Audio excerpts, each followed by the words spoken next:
பிரியமானவர்களே, ஆண்டவரும் அருமை ரட்சகரமாக இருக்கிற இயேசு கிறிஸ்துவின் இனிய நாமத்தினாலே மற்றும் நல்ல காலைப்பொழுதிலே உங்களை சந்திப்பதிலே நான் அதிகமாக மகிழ்ச்சி அடைகிறேன்.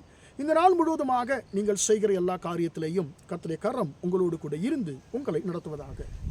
ஆதியாகமம் 41 அதிகாரம் 32 வசனம் இப்படியாக சொல்லுகிறது, தேவன் இதை சீக்கிரத்தில் செய்வார். தேவன் இதை சீக்கிரத்தில் செய்வார். அன்பார்ந்தவருடைய பிள்ளைகளே, இந்த காலை வேளையிலே கர்த்தர் உங்களை பார்த்து சொல்லுகிறார், என் மகனே, என் மகளே, நீ விரும்புகிற, நீ அங்கலாய்த்து கொண்டிருக்கிற காரியங்களை, நீ கேட்டுக்கொண்டிருக்கிற காரியங்களை நான் உன் வாழ்க்கையிலே சீக்கிரத்திலே செய்ய போகிறேன் என்று சொல்லி கர்த்தர் சொல்லுகிறார். இந்த வார்த்தை யோசேப்பு எகிப்தின் ராஜாவாகிய பார்வோனுக்கு சொன்ன ஒரு வார்த்தையாய் காணப்படுகிறது. இந்த வார்த்தை யோசேப்பு ஏன் சொல்ல வேண்டும்? பார்வோன் ராஜா ஒரு சொப்பனத்தை காண்கிறார், அதற்கு யாராலும் அர்த்தம் சொல்ல முடியல. அப்பொழுது யோசேப்பு நினைவு கூறப்படுகிறார். பானபாத்திரக்காரனாலே, மறக்கப்பட்ட பானபாத்திரக்காரனாலே நினைவு கூறப்படுகிறார்.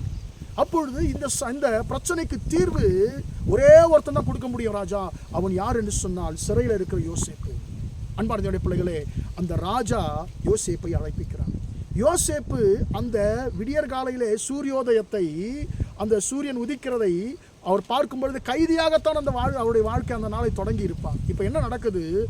அவர் எதிர்பார்த்து கொண்டிருந்தார் விடுதலையை, பல நேரங்களில் எதிர்பார்த்து கொண்டிருந்தார் விடுதலை. அந்த நேரத்தில் அவருக்கு கர்த்தர் விடுதலை கொடுக்கல.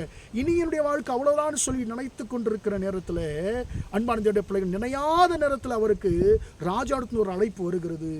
அப்போ யோசேப்புடைய சூழ்நிலை என்ன? சகோதரர்களாலே விரோதிக்கப்பட்டவன், வீண்பழி சுமத்தப்பட்டவன், மனுஷனாலே மறக்கப்பட்டவன். அப்படிப்பட்ட சூழ்நிலையிலே ராஜா எதுக்கோ கூப்பிடுறான்னு சொல்லி இவர் வராரு. வந்த உடனே ராஜா சொல்லுகிறார், ஐயா, நான் இப்படிப்பட்ட சொப்பனத்தை பார்த்தேன், இதுக்கு என்ன அர்த்தம் யாருமே சொல்ல முடியல, நீ சொல்லுன்னு சொல்லும் பொழுது அந்த சொப்பனத்தினுடைய அர்த்தம் என்ன, அதில் இருக்கிற பிரச்சனை என்ன, என்ன செய்யணும், அதுக்கு தப்பித்துக்கொள்ள ஒரு ஞானமுள்ள ஒரு மனுஷன் பொறுப்பாக எகிப்து தேசத்திற்கு நியமிக்கப்பட வேண்டும் என்று சொல்லி யோசேப்பு சொன்ன உடனே ராஜா சொல்லிடுறாரு, அப்படிப்பட்ட ஞானமுள்ள ஒரு மனுஷன் உன்னை தவிர யாருமே இல்லை, உனக்குள்ளே தேவனுடைய ஆவி இருக்கிறது. எனவே இனி நீ இருக்க வேண்டிய இடம் சிறைச்சாலை அல்ல, இனி நீ இருக்க வேண்டியது கைதியாக அல்ல, இனி நீ இருக்க வேண்டிய இடம் என்னுடைய அரண்மனை, இனி நீ இருக்க வேண்டியது எகிப்து தேசத்தின் அதிபதியாக என்று சொல்லி, அன்பானவருடைய பிள்ளை, காலையிலே கைதியாய் இருந்தவனை ஒரு சில மணி நேரங்களிலே கர்த்தர் எகிப்து தேசத்தின் அதிபதியாய் மாற்றினார். கர்த்தர் அவருடைய வாழ்க்கையில் செய்ய நினைத்த காரியத்தை அவர் நினையாத நேரத்தில், யோசேப்பு நினையாத நேரத்தில் கர்த்தர் சீக்கிரமாய் செய்தார். அன்பானவருடைய பிள்ளைகளே, யோசேப்பின் வாழ்க்கையிலே தகப்பன் யாக்கோபு கொடுத்த அங்கியை, பலவர்ண அங்கியை, ஒரு மனுஷன் கொடுத்த அங்கியை இன்னொரு மனுஷன், அவருடைய சகோதரர்கள் பிடுங்கிக் கொண்டார்கள்.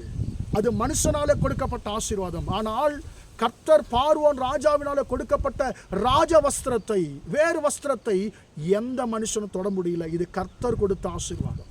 அன்பான தேவனுடைய பிள்ளைகளை, இது வரைக்கும் நான் எல்லா ஆசீர்வாதங்களும் நான் இழந்திருக்கிறேன் சொல்லி நீங்கள் அங்கலாய்த்து கொண்டிருக்கிறீர்களா? அதெல்லாம் ஒருவேளை மனுஷனாலே கொடுக்கப்பட்ட ஆசீர்வாதங்களாக இருக்கலாம், அல்லது நீங்களே தேடிக்கொண்ட காரியங்களாக இருக்கலாம். எனவேதான் மனுஷனத காரியத்தை பிடுங்கிக் கொள்ள முடிந்தது. ஆனால் இன்றைக்கு கர்த்தர் உங்களை பார்த்து சொல்லுகிறார், நானே உங்களுக்கு ஒரு வஸ்திரத்தை கொடுக்க போகிறேன், நானே உங்களுக்கு ஒரு ஆசீர்வாதத்தை கொடுக்க போகிறேன். மனுஷன் கொடுத்ததை இன்னொரு மனுஷன் திருட முடியும், எடுக்க முடியும், பலாத்காரமாய் பிடுங்கிக் கொள்ள முடியும். ஆனால் நான் உனக்கு கொடுக்கிற ராஜ வஸ்திரத்தை, நான் உனக்கு கொடுக்கிறதான ஆசீர்வாதத்தை எந்த மனுஷனும் தொட முடியாது என்று சொல்லி கர்த்தர் சொல்லுகிறார். அன்பான தேவனுடைய பிள்ளைகளே, கைதியின் வஸ்திரத்தை எடுத்து போட்டு கர்த்தர் யோசேப்புக்கு ராஜ வஸ்திரத்தை கர்த்தர் கொடுத்தார். அன்பான தேவனுடைய பிள்ளைகளே, உங்கள் வாழ்க்கையிலே, யோசேப்பின் வாழ்க்கையிலே சீக்கிரமாய் கர்த்தர் தம்முடைய காரியங்கள் நிறைவேற்றின கர்த்தர் உங்கள் வாழ்க்கையிலையும் கூட அவர் நிர்ணயித்திருக்கிற காரியங்களை சீக்கிரத்தில் செய்வேன் என்று சொல்லி வாக்கு பண்ணுகிறார். எந்த நன்மைக்காக நீங்கள் ஜெபித்து கொண்டிருந்தீர்களோ, எந்த நன்மைக்காக நீங்கள் அங்கலாய்த்து கொண்டிருக்கிறீர்களோ, அந்த நன்மையை கர்த்தர் சீக்கிரத்தில் செய்வேன் என்று சொல்லி கர்த்தர் வாக்கு பண்ணுகிறார். அன்பான தேவனுடைய பிள்ளைகளே, உங்களுடைய துக்கங்கள் எல்லாவற்றையும் கர்த்தர் மறக்கும்படி கர்த்தர் அவர் உங்களை உயர்த்த போகிறார், உங்களை ஆசீர்வதிக்க போகிறார். இந்த காரியம் தேவனால் நிச்சயிக்கப்பட்டிருக்கிறது. தேவன் இதை சீக்கிரத்தில் செய்வார். உங்கள் வாழ்க்கையிலே கர்த்தர் சீக்கிரத்தில் ஒரு மிகப்பெரிய உயர்வை கர்த்தர் கொடுத்து உங்களையும் உங்கள் குடும்பத்தையும் ஆசீர்வதிப்பாராக. ஜெபிப்போமா? இரக்கமுள்ள தகப்பனே, நன்றியோடு துதிக்கிறோம், ஸ்தோத்திரிக்கிறோம் ஐயா. தேவன் இதை சீக்கிரத்தில் செய்வான்ற வார்த்தையின்படி உம்முடைய பிள்ளைகள் எந்தெந்த நன்மைக்காக அங்கலாய்த்து கொண்டிருக்கிறார்களோ அந்த நன்மைகள் உம்முடைய பிள்ளைகளுக்கு சீக்கிரத்தில் வாய்க்கட்டும் என்று சொல்லி ஜெபிக்கிறேன். ஆண்டவரே, யோசேப்பு நினையாத நேரத்தில் ஆண்டவரே அவரை ஆசீர்வதித்த தேவன், உயர்த்தின தேவன். ஆண்டவரே அப்பா, உம்முடைய உம்முடைய பிள்ளைகளுடைய வாழ்க்கையிலே ஆண்டவரே நினையாத நேரத்தில் ஆண்டவரே நீர் உம்முடைய பிள்ளைகளை நீர் உயர்த்த போகிற நம்முடைய கிருபைக்காய் ஸ்தோத்திரம். சீக்கிரத்தில் ஆண்டவரே நம்முடைய பிள்ளைகள் வாழ்க்கையிலே அவர்கள் ஆண்டவரே ஸ்தோத்திரம் எதிர்பாராத மிகப்பெரிய நல்ல மாற்றங்கள் உண்டாகட்டும் என்று சொல்லி ஜெபிக்கிறேன். ஆண்டவரே மனுஷன் கொடுத்த ஆசீர்வாதத்தை இன்னொரு மனுஷன் ஆண்டவரை எடுத்துக்கொள்ள முடியும். ஆனால் நீர் உம்முடைய பிள்ளைகளுக்கு கொடுத்த ஆசீர்வாதத்தை ஆண்டவரை யாருமே தொட முடியாதுன்னு சொல்லி ஆண்டவரே அப்பா நீர் பேசியிருக்கிற உம்முடைய கிருபைக்காய் ஸ்தோத்திரம்.